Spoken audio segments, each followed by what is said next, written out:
Russia changes the situation of the war in Chasov Yar with glide bombs and incendiary bullets. After 5 months of arduous attacks, on November 16th, the Russian army entered the main defense center of the Ukrainian Army, AFU, in the city of Chasov Yar, Donetsk Oblast.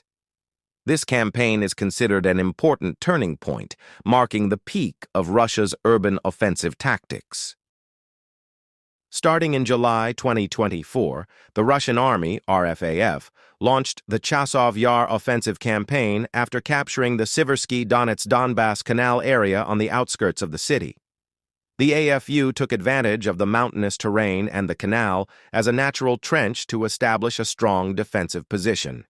However, the combination of heavy artillery, air force, and multi-axis encirclement tactics helped Russia gradually advance deeper into key areas.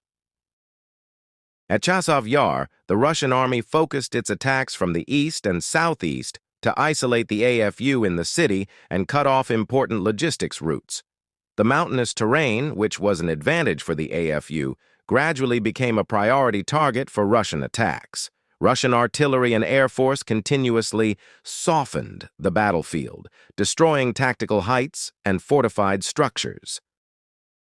The AFU deployed many elite forces, including the 23rd and 24th Motorized Infantry Brigades, along with electronic warfare systems to suppress Russian UAVs. However, limited artillery firepower and lack of air support forced them to rely on homemade UAVs and artillery observation posts. These tactical heights were gradually destroyed by Russian FAB 1500 guided glide bombs and 9mm-22S incendiary shells. The Russian Air Force played a key role in the campaign.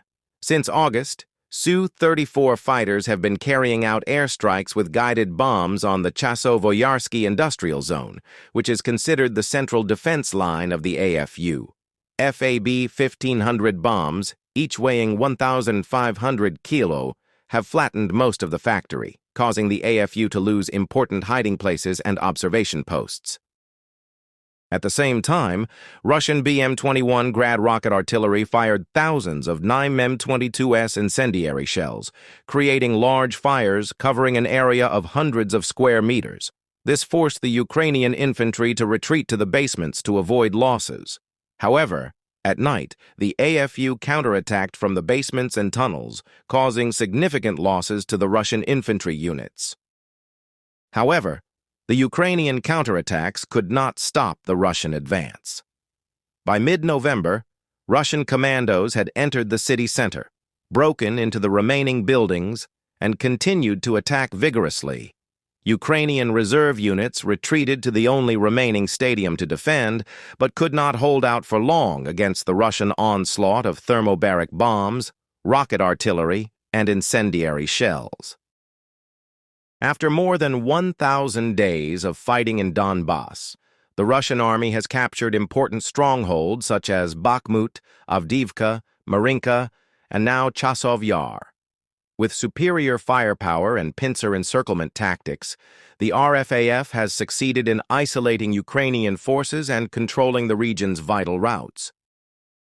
The victory at Chasov Yar not only consolidated Russia's position in Donbass, but also demonstrated the effectiveness of the combination of guided bombs and infantry assault formations, taking Russian urban tactics to a new level.